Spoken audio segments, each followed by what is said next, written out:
हरे कृष्णा। भीष्म जी आगे बताते हैं, धर्मात्मा श्री राम ने प्रजाजनों के हित की कामना से भयानक कर्म करने वाले 14,000 राक्षसों का वध किया, जिनमें मारीच, खरदूषण, श्री त्रिशिरा आदि प्रधान थे। उन्हीं दिनों दो शापग्रस्त गंधर्व क्रूर कर्मा राक्षसों के रूप में वहां रहते थे, जिनके नाम थे विराद और कबंद। श्री राम ने उन दोनों का भी संहार कर डाला। उन्होंने रावण की बहन शूर्पणखा की नाक भी लक्ष्मण के द्वारा कटवा दी। इसी के कारण राक्षसों के षड्यंत्र से उन्हें पत्नी का वियोग देखना पड़ा। तब वे सीता जी की खोज में वन में विचरने लगे। तदंतर त्रैशक मूक पर्वत पर जाकर पंपा सरोवर को लांदकर श्री राम जी सुग्रीव और हनुमान जी से मिले और उन दोनों के साथ उन्होंने मैत्री स्थापित कर ली। तत्पश्चात श्री रामचंद्र जी ने सुग्रीव के साथ किष्किंधा में जाकर महाबली बानर राज बाली को युद्ध में मारा और सुग्रीव को बानरों के राजा के पद पर अभिषिक्त कर दिया। राजन, तदंतर पराक्रमी श्री राम सीता जी के लिए उत्सुक हो बड़ी उतावली के साथ उनकी खोज कराने लगे। वायुपुत्र हनुमान जी ने पता लगाकर यह बतलाया कि सीता जी लंका में हैं। तब समुद्र तल पर पुल बांधकर वानरों से ही श्री राम जी ने सीता जी के स्थान का पता लगाते हुए लंका में प्रवेश किया। वहां देवता, नागगण, यक्ष, राक्षस तथा पक्षियों के लिए अवध्य और युद्ध में दुर्जय राक्षस राज रावण करोड़ों राक्षसों के साथ रहता था। वह देखने में खान से खोदकर निकाले हुए कोयले के ढेर के समान जान पड़ता था। देवताओं के लिए उसकी ओर आंख उठाकर देखना भी कठिन था। ब्रह्मा जी से मिले वरदान से उसका घमंड बहुत बढ़ गया था। श्री राम ने त्रिलोकी के लिए कंटक रूप महाबली विशालकाय वीर रावण को उसके मंत्रियों और वंशजों सहित युद्ध में मार डाला। इस प्रकार संपूर्ण भूतों के स्वामी श्री रघुनाथ जी ने प्राचीन काल में रावण को सेवकों सहित मारकर लंका के राज्य पर राक्षसीपति महात्मा विभीषण का अभिषेक कर कर उन्हें वहीं अमरत्व प्रदान किया। पांडुनंदन, तत्पश्चात श्री राम ने पुष्पक विमान में आरूढ़ होकर सीता जी को साथ लेकर दलबल सहित अपनी राजधानी में जाकर धर्मपूर्वक राज्य का पालन किया।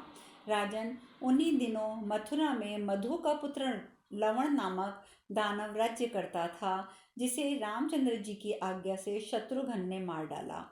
इस प्रकार धर्मात्माओं में श्रेष्ठ श्री रामचंद्र जी ने लोकहित के लिए बहुत से कार्य करके विधि पूर्वक राज्य का पालन किया। उन्होंने 10 अश्वमेध यज्ञों का अनुष्ठान किया। सरयू तट के जराधु प्रदेश को विभिन्न बाधाओं से रहित कर दिया। श्री राम जी के शासनकाल में कभी कोई अमंगल की बात नहीं सुनी गई। उस समय प्राणियों की अकाल मृत्यु नहीं होती थी। किसी को भी धन की रक्षा आदि के निमित्त भय नहीं होता था। संसार के जीवों को जल और अग्नि आदि से भी भय नहीं होता था। विधवाओं का करुण क्रंदन कहीं सुना नहीं जाता था। स्त्रियां अनाथ नहीं होती थी। श्री रामचंद्र जी के शासनकाल में संपूर्ण जगत संतुष्ट था। किसी भी वर्ण के लोग वर्ण संकर संतान उत्पन्न नहीं करते थे। कोई भी मनुष्य ऐसी जमीन के लिए कर नहीं देता था जो जोतने और बोने के काम न आती हो। बूढ़े लोग बालकों का अंत्येष्टि संस्कार नहीं करते थे। उनके सामने ऐसा अवसर क्योंकि कभी आता ही नहीं था। वैश्य लोग क्षत्रियों की परिचर्या करते थे और क्षत्रिय लोग भी वैश्यों को कष्ट नहीं देते थे। पुरुष अपनी पत्नियों की अवहेलना नहीं करते थे और पत्नियां भी पतियों की अवहेलना नहीं करती थी। श्री रामचंद्र जी के राज्य शासन करते समय लोक में खेती की उपज कम नहीं होती थी। लोग सहस्त्र पुत्रों से युक्त होकर सहस्त्रों वर्षों तक जीवित रहते थे। श्री राम के राज्य काल में सब प्राणी निरोगी थे। श्री रामचंद्र जी के राज्य में इस पृथ्वी पर ऋषि, देवता और मनुष्य साथ साथ रहते थे। राजन, भूमिपाल श्री रघुनाथ जी जिन दिनों सारी पृथ्वी का शासन करते थे, उस समय उनके राज्य में सब लोग पूर्णता तृप्ति का अनुभव करते थे। धर्मात्मा राजा राम के राज्य में पृथ्वी पर सब लोग तपस्या में लगे रहते थे। सब के सब धर्म अनुरागी थे। श्री राम के राज्य काल में कोई भी मनुष्य अधर्म में प्रवृत्त नहीं होता था। सबके प्राण और अपान समृद्धि में स्थित रहते थे। जो पुराणवेत्ता विद्वान है वे इस विषय में निम्नांकित गाथा गाया करते थे। भगवान श्री राम की अंग कांति श्याम है, युवावस्था है, उनके नेत्रों में कुछ कुछ लाली है। वे गजराज जैसे पराक्रमी हैं, उनकी भुजाएं घुटनों तक लंबी हैं। मुख बहुत सुंदर है, कंधे सिंह के समान हैं और वे महान बलशाली हैं। उन्होंने राज्य और भोग पाकर 11,000 वर्षों तक इस पृथ्वी पर शासन किया। प्रजाजन में राम राम राम इस प्रकार केवल राम की चर्चा ही होती थी। राम के राज्य शासन काल में ये सारा जगत राममय हो गया था। उस समय द्विज, ऋग्वेद, यजुर्वेद, सामवेद ज्ञान से शून्य नहीं थे। इस प्रकार मनुष्यों में श्रेष्ठ श्री रामचंद्र जी ने दंडकारण्य में निवास करके देवताओं का कार्य सिद्ध किया और पहले के अपराधी पुलत्स्य नंदन रावण को, जो देवताओं, गंधर्वों, नागों का शत्रु था, युद्ध में मार गिराया। इक्ष्वाकु कुल का अभ्युदय करने वाले महाबाहु श्री राम महापराक्रमी, सर्वगुण संपन्न और अपने तेज से दैदीप्यमान थे। इसी प्रकार सेवकों सहित रावण का वध करके राज्यपाल के पश्चात साकेत लोक में वे पधार गए। इस प्रकार परमात्मा दशरथ नंदन श्री राम के अवतार का वर्णन किया गया। अब अगर सॉरी, मैं बीच में इस कथा के बीच में आपको बताना चाहती हूँ, क्योंकि देखिए यहाँ पर हम लोग महाभारत पढ़ रहे हैं और महाभारत में जब श्री राम जी का वर्णन आया है तो यहाँ पर भी वर्णन सिर्फ यहाँ तक आया है कि श्री रामचंद्र जी ने रावण को मारा और सीता माता को लेकर अपने राज्य वापस चले गए और फिर 11,000 वर्षों तक उन्होंने वहाँ राज्य किया और उसके बाद वो अपने धाम को चले गए। ठीक है, जबकि असलियत भी यहीं पे है। जो उत्तरखंड जो बाद में जोड़ा गया, ना तो वो वाल्मीकि रामायण में था, ना वो तुलसीदास जी की रामायण में था। वो बाद में जब ये मिशनरी के लोग आए थे, उन लोगों ने कई साधु, मतलब एक दो पंडित थे, उनको पैसा खिलाकर, मैंने पहले भी बताया था, उत्तरकांड बाद में जोड़ा गया। उसमें काकभूषणी के को बहुत अच्छे अच्छे उपदेश दिए गए हैं। वो उपदेश वगैरह इसलिए दिए गए कि लोगों को ये शक ना हो कि ये बाद में जोड़ा गया है, लेकिन असली उनका मकसद था राम जी की छवि को धूमिल करना। कि राम जी ने अग्नि परीक्षा ली सीता माता की, फिर उसके बाद एक धोबी के कहने पर सीता माता को वनवास में भेज दिया, फिर वहीं पे लव कुश पैदा हुए, फिर राम जी का उनके साथ युद्ध हुआ। ये सब बातें मनगढ़ंत हैं, जो ये सब बातें बाद में जोड़ी गई हैं सिर्फ हमारे हिंदू धर्म को बदनाम करने के लिए। मेरा कहना यहाँ पर कथा रोककर ये बताने का तात्पर्य सिर्फ इतना है कि आप सब हिंदू धर्म को फॉलो करने वाले हैं। हमारे रामचंद्र जी ने ऐसा कुछ नहीं किया गया था, सिर्फ और सिर्फ हमारे धर्म की और हमारे भगवान की छवि खराब करने के लिए ये बातें बाद में जोड़ी गई थी। बस ये है कि प्रवचन बीच में ज़रूर डाले गए थे अच्छे अच्छे, ताकि लोगों को शक ना हो सके। बट मैं आप लोगों से भी यही उम्मीद रखती हूँ कि आप भी अपने इस धर्म का प्रचार करें, लोगों को असलियत बताएं। राम जी ने कोई उनकी परीक्षा नहीं ली थी, राम जी की तो वो एक लीला थी। राम जी ने तो पहले सीता माता को अग्नि में छुपाया हुआ था, वो तो सिर्फ सीता माता की एक छवि थी जो रावण के पास थी, लीला का एक वो खेल मात्र था। और उसके बाद वो अग्नि में से वापस उपस्थित हो गई थी असली सीता माता। इसमें अग्नि परीक्षा का तो कोई बात ही नहीं है। और राम जी ने कोई उनको वनवास नहीं दिया था, मीन्स कि उनको कोई देश निकाला नहीं दिया था, किसी धोबी ने इस तरीके का कोई टोंट नहीं कसा था।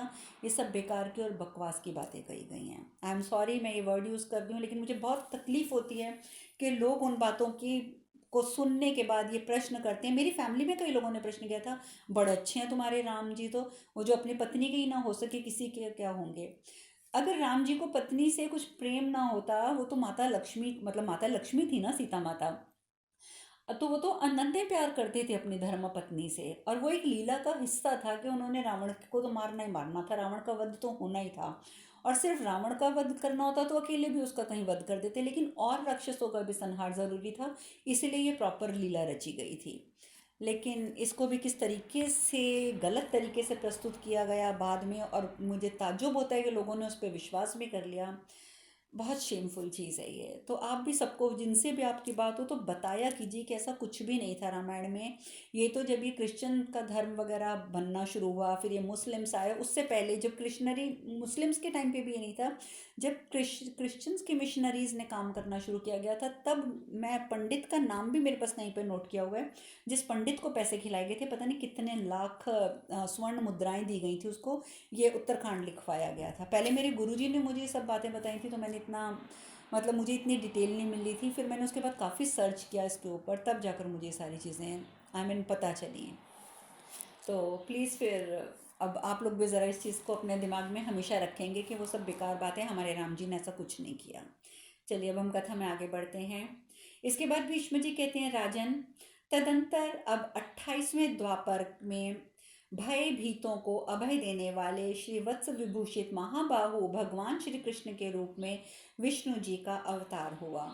ये इस लोक में परम सुंदर, उदार, मनुष्यों में अत्यंत सम्मानित, स्मरण शक्ति में संपन्न, देश काल के ज्ञाता एवं शंख चक्र गदा खड्ग आदि आयुध धारण करने वाले हैं। वासुदेव के नाम से इनकी प्रसिद्धि है। ये सदा सब लोगों के हित में संलग्न रहते हैं। भूदेवी का प्रिय कार्य करने की इच्छा से इन्होंने वृष्णि वंश में अवतार ग्रहण किया है। ये ही मनुष्यों को अभय दान देने वाले हैं। इन्हीं की मधुसूदन नाम से प्रसिद्धि है। इन्होंने ही चटकासुर, यमलार्जुन और पूतना के मर्म स्थानों में आघात करके उनका संहार किया है। मनुष्य शरीर में प्रकट हुए कंस आदि दैत्यों को युद्ध में मार गिराया है। परमात्मा का ये अवतार भी लोकहित के लिए ही हुआ है। कलयुग के अंत में जब धर्म शिथिल हो जाएगा, उस समय भगवान श्री हरि पाखंडियों को वध और धर्म की वृद्धि के लिए और ब्राह्मणों के हित की कामना से पुनः अवतार लेंगे। उनके उस अवतार का नाम होगा कल की विष्णु यशा।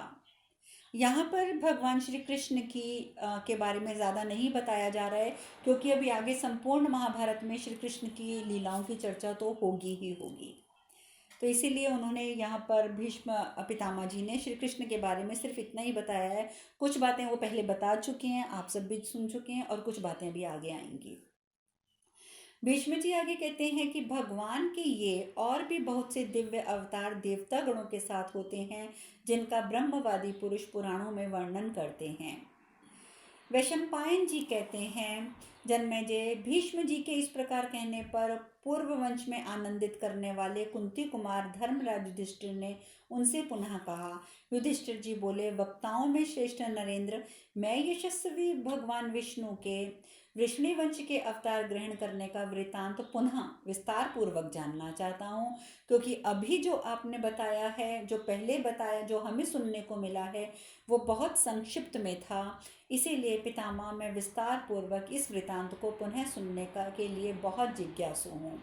पितामह, परम बुद्धिमान भगवान जनार्दन इस पृथ्वी पर मधुवंश में जिस प्रकार उत्पन्न हुए, वह प्रसंग भी आप मुझसे पुनः कहिए, ताकि उस प्रसंग को समस्त ये सभासद सुन सकें। बैल के समान विशाल नेत्रों वाले लोक रक्षक महातेजस्वी श्री कृष्ण ने किस लिए कंस का वध करके गौओं की रक्षा की? बुद्धिमानों में श्रेष्ठ पितामह, उस समय बाल्यावस्था में बालकोचित क्रीड़ाएं करते समय भगवान गोविंद ने क्या क्या लीलाएं की, यह सब भी मैं विस्तार से सुनना चाहता हूँ। आज तक मुझे ये सब लीलाएं संक्षिप्त में बताई गई हैं। वैशंपायन जी आगे कहते हैं, जन्मेजय, राजा युधिष्ठिर के इस प्रकार पूछने पर महापराक्रमी भीष्म पितामह ने मधुवंश में भगवान केशव के अवतार लेने की कथा कहनी आरंभ करी। जय जय श्री कृष्ण। भीष्म जी बोले, कुरु रत्न युधिष्ठिर, अब मैं वृणिवंश में भगवान नारायण के अवतार ग्रहण का तुम्हें यथावत विस्तृत रूप से वृतांत कहूंगा। भरत कुलभूषण तात अजात शत्रु वसुधा की रक्षा करने वाले ये भगवान यहाँ किस प्रकार प्रकट हुए, यह मैं तुम्हें बतलाने जा रहा हूँ। इसे ध्यान देकर सुनो। भगवान के जन्म के समय आनंदोद्रेक के कारण समुद्र में उत्ताल तरंगे उठने लगी, पर्वत हिलने लगे और बुझी हुई अग्नियां भी सहसा प्रज्वलित हो उठी। भगवान जनार्दन के जन्म काल में शीतल, मंद एवं सुखद वायु चलने लगी। धरती की धूल शांत हो गई और नक्षत्र प्रकाशित होने लगे।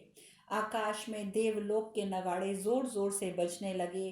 देवगण आ आकर वहां फूलों की वर्षा करने लगे। वे मंगलमयी वाणी द्वारा भगवान मधुसूदन की स्तुति करने लगे। भगवान के अवतार का समय जानकर महर्षि गण भी अत्यंत प्रसन्न होकर वहां आ पहुंचे। नारद आदि देवर्षियों को उपस्थित देखकर गंधर्व और अप्सराएं नाचने और गाने लगी। उस समय सहस्त्र नेत्रों वाले शचीवल्लभ तेजस्वी इंद्र भगवान गोविंद की सेवा में उपस्थित हुए और महर्षियों का आदर करते हुए बोले। देवराज इंद्र ने कहा, देव आप संपूर्ण जगत के सृष्टा हैं। देवताओं के जो कर्तव्य कार्य हैं उन सबको संपूर्ण जगत के हित के लिए सिद्ध करके आप अपने तेज सहित पुनः परम धाम को पधारिए। भीष्म जी आगे कहते हैं, ऐसा कहकर स्वर्गलोक के स्वामी इंद्र देवर्षियों के साथ अपने लोक को चले गए। राजन, तदंतर वसुदेव जी ने कंस के भय से सूर्य के समान तेजस्वी अपने नवजात बालक श्रीहरि को नंदगोप के घर में छिपा दिया। श्री कृष्ण बहुत वर्षों तक नंदगोप के घर में रहे। एक दिन वहां शिशु श्री कृष्ण ने एक छकड़े के नीचे सोए थे। माता यशोदा उन्हें वहीं छोड़कर यमुना जी के तट पर चली गईं। उस समय श्री कृष्ण शिशु लीला का प्रदर्शन करते हुए अपने हाथ पैर फेंक फेंक कर मधुर स्वर में रोने लगे। पैरों को ऊपर फेंकते समय भगवान केशव ने अपने पैर के अंगूठे से छकड़े को धक्का दे दिया और इस प्रकार एक पांव से छकड़े को उल्टा गिरा दिया। उसके बाद वे स्वयं औंधे मुंह हो गए और माता का स्तन पीने की इच्छा से जोर जोर से रोने लगे। शिशु के पदघात से छकड़ा उलटकर गिर गया और उस पर रखे हुए सभी मटके, घड़े आदि बर्तन चकनाचूर हो गए। यह देखकर सबको बहुत बड़ा आश्चर्य हुआ। भरत नंदन शूरसेन देश मथुरा मंडल के निवासियों को यह अत्यंत अद्भुत घटना प्रत्यक्ष दिखाई दी तथा वसुदेव नंदन श्री कृष्ण ने आकाश में स्थित सब देवताओं को देखते देखते महाकाय एवं विशाल स्तनों वाली पूतना को पहले ही मार डाला था। महाराज, तदंतर संकर्षण और विष्णु के स्वरूप बलराम और श्री कृष्ण दोनों भाई कुछ काल के अनंतर एक साथ ही घुटनों के बल रेंगने लगे। जैसे चंद्रमा और सूर्य एक दूसरे की किरणों से बंधकर आकाश में एक साथ विचरते हों, उसी प्रकार बलराम और श्री कृष्ण सर्वत्र एक साथ चलते फिरते थे। उनकी भुजाएं सर्प के शरीर की भांति सुशोभित होती थी। अब शेष कथा कल। हरे कृष्णा। हरे कृष्णा।